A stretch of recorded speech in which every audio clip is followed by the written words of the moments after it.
Hi, everyone, and welcome to this episode of the Girardian Virtual Bible Study. My name is Adam Erickson, and I am here with Lindsay Paris Lopez. Hi, Lindsay. How are you today?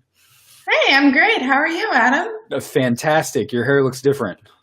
Thank you. Yes, I got a birthday balayage, which is a fancy French word that means I got my hair painted. Oh, oui. Very nice. Merci. Okay. So I'm excited. I have never done this before, but I like it. It was really fun. Awesome. Yeah, it was fun. How long did it take? I generally think these things take like hours, like 5 hours or something. It did not take 5 hours. It good. took about 3. And I really didn't feel the time at all. It was nice. Just, I brought a book and that helped. So, yeah. You can read while you have this done. That's fantastic. Well, while you're letting the color sit for a while, yeah, you can read if you plan ahead. So okay. Well, you told us at the end of the last episode that you were getting your hair done, and I told you that I was getting the second phase of my tattoo.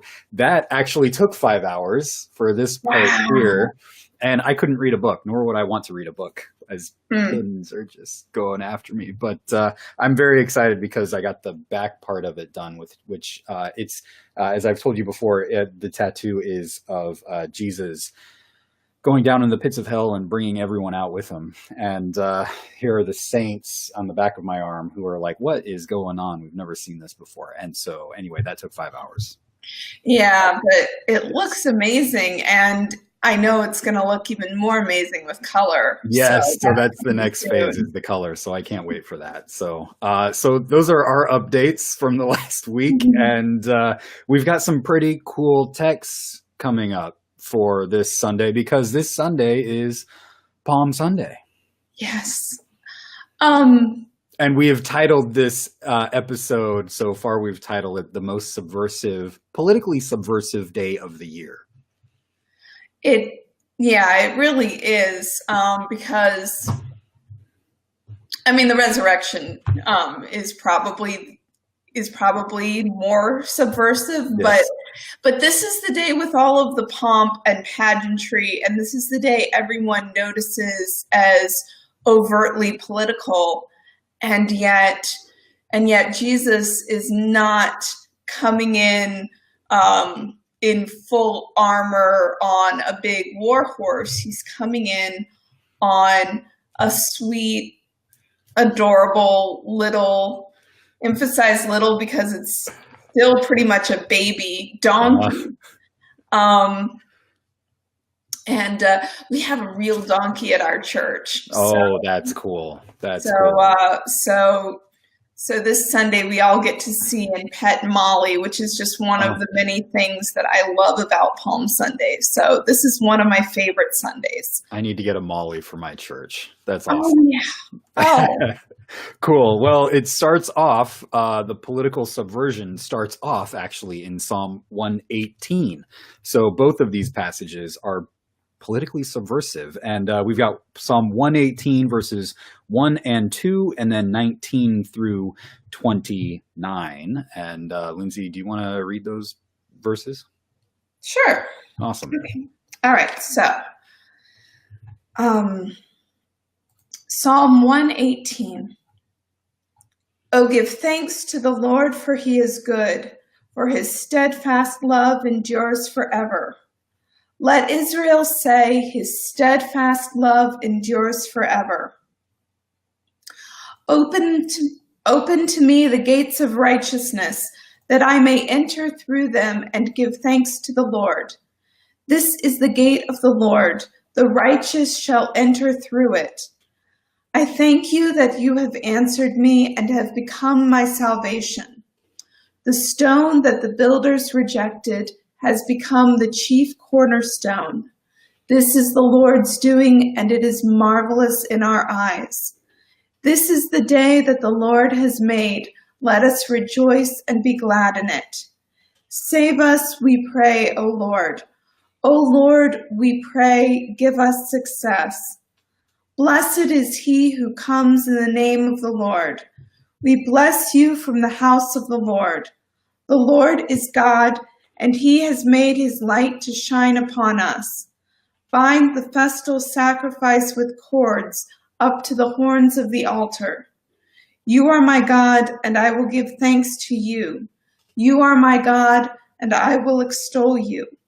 Oh, give thanks to the Lord, for he is good, for his steadfast love endures forever. Yeah. So I started that off by saying that this is a very politically subversive psalm. And this, according to all of the research that I did, was a psalm that was often read for a king at a coronation ceremony. So definitely has political element to it, and it's also read during Passover for Jews. So what is Passover about? Passover is about the Exodus from Egypt. So it's all this like remembering of that we were oppressed, politically oppressed. Our ancestors were politically oppressed. And there are times when we are politically oppressed, and remember how God worked for our ancestors in the past, because God's going to do that again.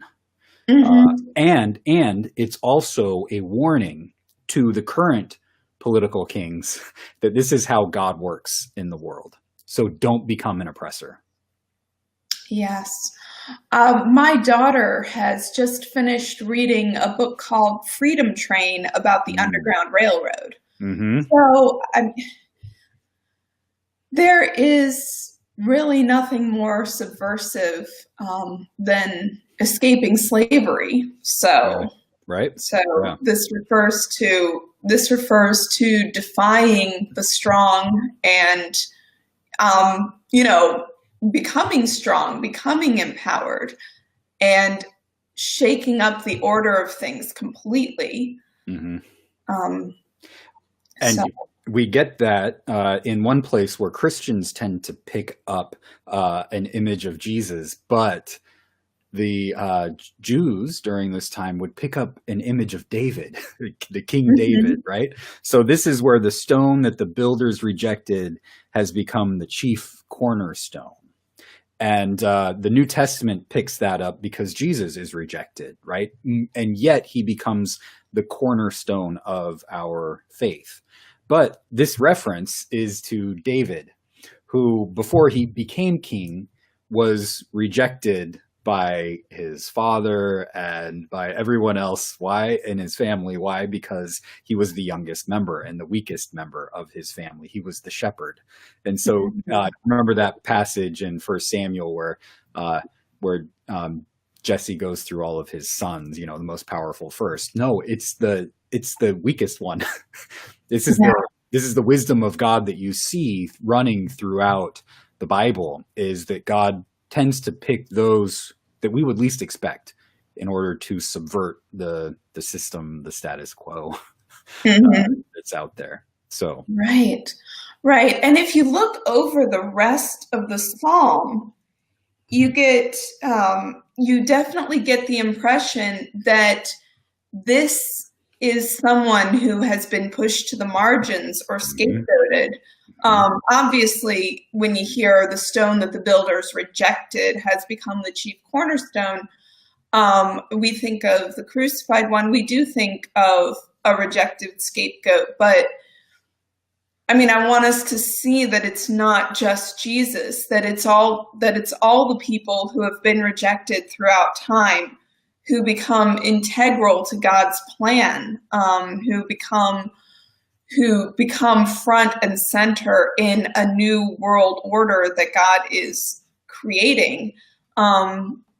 So it is very subversive. And as I was reading it, and there's something about reading it out loud, because I had read it before, but as I was reading it, I was just thinking, oh, we hear this in church all the time. I mean, a lot of the refrains in this particular psalm are just repeated over and over throughout throughout the service. So it doesn't seem very subversive because we've gotten used to it. And maybe that can be a metaphor for the whole, I want to say Christian life, but just, I mean, I believe it happens in other faiths too, the whole way of life in God that is inclusive and embracing. We have to keep remembering how radically new that is, and keep reminding ourselves that it's a responsibility, because if we just get complacent and just, I don't know, if we start to think that this is just this is just the words we say, and we just sort of let it fade into our background, we don't pick up on the incredible meaning behind these words, that God is doing a radically new thing, which means we are to do something radically new. And that can mean to go against the grain of life, basically, to be more welcoming, to be more open than even the world around us. Yeah. And one more point, maybe before we go on to the Luke text, is that who is doing the rejecting here? The builders, Mm-hmm. Right. This isn't God who's rejecting the cornerstone. Right. So throughout the psalm, there is this sense of, oh, the people have turned against me, others have turned against me, and you can start to build this momentum of, oh my goodness, maybe God is even against me. But throughout the psalm, God has this steadfast love, and sometimes there may be some chastisement that God needs to give to us when we make a mistake, and that's in there too. That gets translated in the NRSV as punishment, but in the Hebrew, it's much better as like a correction, like you've kind of gone the wrong way, David, right? With Bathsheba, you made a mistake, and there are going to be natural consequences for that, and you've got to change your ways, right? So there's that in there too, but it's all for correction to make us better, more faithful, because God's steadfast love is always with us. Mm-hmm. So, and always with others. And so the political point is to care for one another, right? So let's move to Luke chapter 19, verses 28 through 40. This is the great processional of Palm Sunday reading, and I'll go ahead and read it now. After Jesus had said this, he went on ahead, going up to Jerusalem. When he had come near Bethphage and Bethany, at the place called the Mount of Olives, he sent two of his disciples, saying, "Go into the village ahead of you, and as you enter it, you will find tied there a colt that has never been ridden. Untie it and bring it here. If anyone asks you, 'Why are you untying it?' just say this, 'The Lord needs it.'" So those who were sent departed and found it as he had told them. As they were untying the colt, its owner asked them, "Why are you untying the colt?" They said, "Well, the Lord needs it." Then they brought it to Jesus, and after throwing their cloaks on the colt, they set Jesus on it. As he rode along, people kept spreading their cloaks on the road. As he was now approaching the path down the Mount of Olives, the whole multitude of the disciples began to praise God joyfully with a loud voice for all the deeds of power that they had seen, saying, "Blessed is the King who comes in the name of the Lord. Peace in heaven and glory in God in the highest heavens." Some of the Pharisees in the crowd said to him, "Teacher, order your disciples to stop." He answered, "I tell you, if these were silent, the stones would shout out." And when we talk about politically subversive, the Pharisees know that this is politically subversive. This is they're chanting Jesus as the king. Well, there's already a king in town. So when they're chanting Jesus as the new king, this is like a throwdown. This is a political throwdown. And so the Pharisees know this, and so they're like, you got to tell these people to stop, otherwise Rome and Herod are going to come after you. And Jesus says, you can't stop this thing. Like Right. even if the people were to stop, like the whole universe is moving in this direction. The rocks would cry out Mhm. for freedom. And this is the whole Exodus narrative. Like Jesus is not just saving us from Rome, not just saving us from the Herods of the world, saving us from something so much bigger, which is political reliance on violence and death of others, so that we can learn to Yes. live into the ways of God, which are the ways of life and love, not at Yeah, the expense of others, but as helping others. right. Um, so yeah, it's humongous, and there is no stopping it. Nothing they can do will stop this movement, because they're going to try everything they can possibly think of. And by they, I mean the authorities, the powers, the principalities. They are going to try very hard to stop this, and we will get into that throughout the course of the week, the Holy Week that commences on Palm Sunday. Um, but the whole universe is being propelled in a direction towards freedom from death, which means freedom from violence. Yeah. And what does it look like? It looks like Jesus, this non-violent king, riding this colt that has never been trained before, and trained to do what? That's the question, right? Like Right. Jesus is riding this colt, Right. this young colt. Obviously, it's not like kicking him around and being wild. So it's been trained for somebody to ride on top of it. Mhm. But it's not being trained to become a war horse. Right. That's the It point. is Like, being trained to be. It's being trained for service. yes, That yeah. is the whole. I mean, that is a huge, huge deal in this. That Jesus is not coming in on a battle steed, and he is not going to lead in the direction of violent insurrection, but Mhm. he is leading a revolution that is nonviolent and must be more than what the people there realize, because, I mean, for all that the people are participating in this pageantry, in this very subversive action, for all they're doing to hail Jesus as their king, and they see the donkey that he is riding. I'm not sure how many of them really get that he is leading them in a direction that they are not necessarily capable of seeing. Um, Yeah, yeah, and you got to ask the same questions for Christians today, right? absolutely, Like absolutely. back then, this was so radical, so non-violently subversive that it's easy for you to give them a pass, because this is like changing almost everything. And 2,000 years later, it's still changing almost everything. I mean, we still hope for the king or the politician, the president, who's going to save us from our enemies by defeating our enemies, by going to war against our enemies. And Christians, for some reason, tend to be some of the most vocal in this direction, going against the very spirit and words of Jesus. And so we have a lot to make up for as followers of Christ in actually following Christ. Absolutely.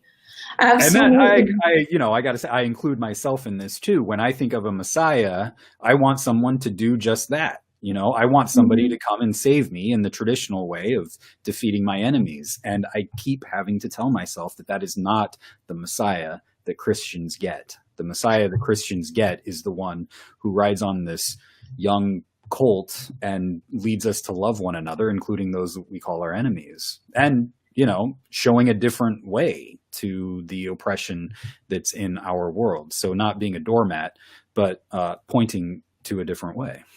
Well, we have been living so long, so long. I mean, and honestly, the resurrection has changed this, but we are still prone to falling into the mindset um, that our lives depend on, that our lives depend on the weakness of our enemies, that we have enemies, number one, and that if they are strong, we are in danger, number two.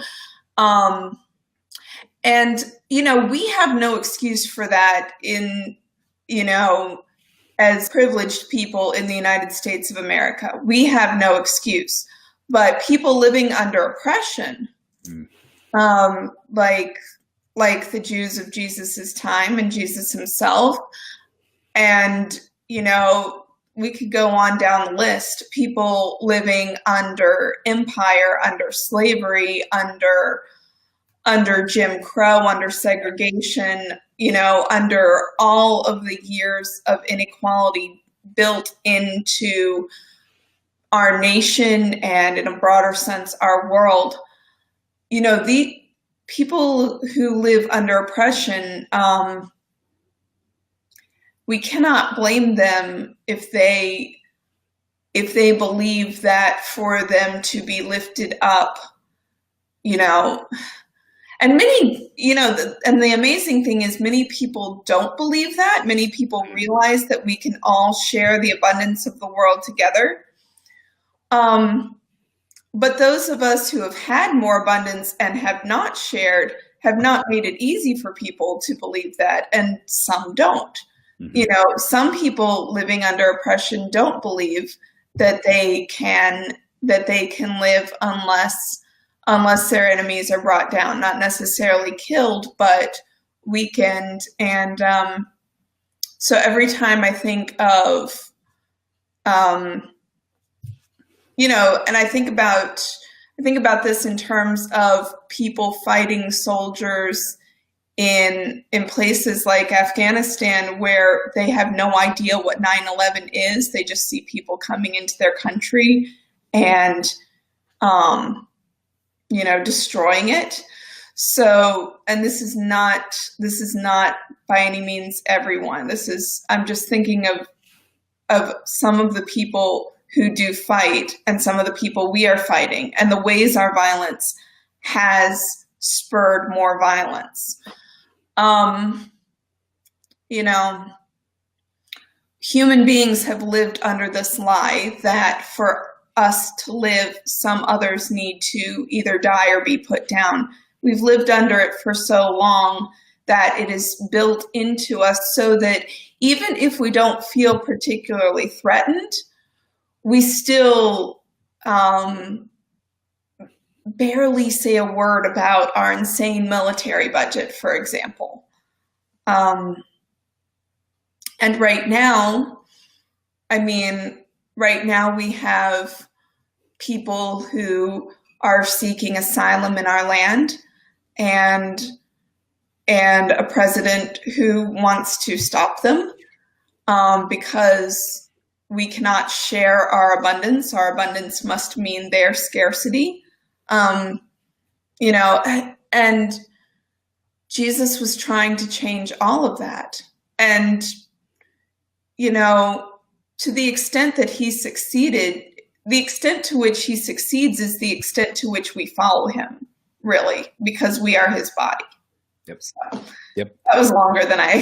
That was fantastic, and I thank you for that. And one of the things that I struggle with when I talk about these kinds of justice issues is that I can start to feel like there are so many problems in the world, and like I don't even know where to start, But the thing that I love about this passage is that Jesus is saying this is already set in motion, and all you need to do is get on board because the universe is going in this direction. The rocks are crying out. If you stop crying out, the rocks are going to do it. Like the whole universe is built in this direction. So it's not entirely up to us, although we certainly have a part to play. We can't just sit back on the sidelines.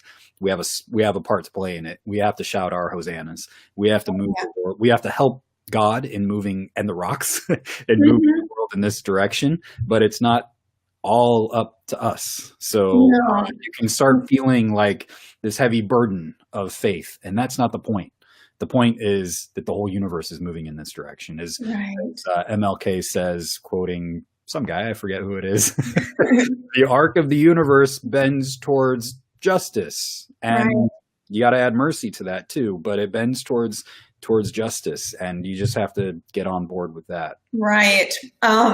So yeah, it is not entirely in our hands, but I've been thinking about this a lot. I know we're running low on time, but I've been thinking a lot about how our tendency to scapegoat and all the faith that the people were placing in Jesus, and how when when it became clear that he wasn't going to lead them in battle, but be himself defeated, and how that turned the people against him. If we see that we do have responsibility, then we're less likely to scapegoat others and put all of that burden on the shoulder of, leaders are leaders for a reason, but, they can't be leaders if we're not working ourselves. And I've been thinking, we do have a responsibility to follow Jesus, and to do some of the hard work.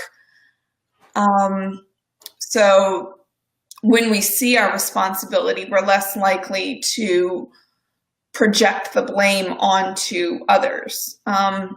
So there's definitely that. I also wanted to say, and this, I don't know where this fits into the conversation, but I do think some people were hoping Jesus would lead them to battle, and that was part of the way that the hosannas became the crucify hymns. But I don't think that was everyone's expectation. And honestly, I think that some of the people who might be overlooked the most, who really might have gotten what Jesus was doing the most, were women. Because throughout history, no matter what, even if Israel is liberated from Rome, women are still, considered subservient in a patriarchal society. So they would know more than anyone how that kind of, keep going. And because we can still hear you, but we've got a comment that I'm going to get in here. And so finish up your thought, and then I'll read this comment, and then we'll conclude. Yes, I'm sorry about the picture. But I was just going to say that I think that the women knew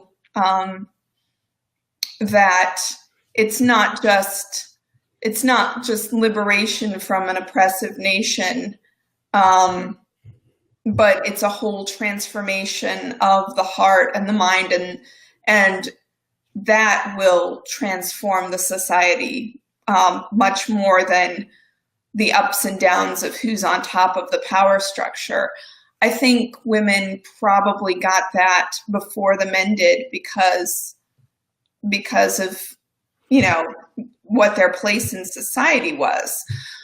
And I think that's why it was women who came to the tomb and were the first to announce the resurrection, but I'm getting way ahead of myself there. So. Yep. Olavi says, hi, thanks for your conversation. I have a question. The idea that Jesus riding on a donkey was a sign of humbleness. It was not a humble way to come in, because with it he proclaimed to be king. If he had walked in, no one would have noticed. He wanted the attention he received. I think Jesus showed humbleness in many ways in the Gospels, but this was not it.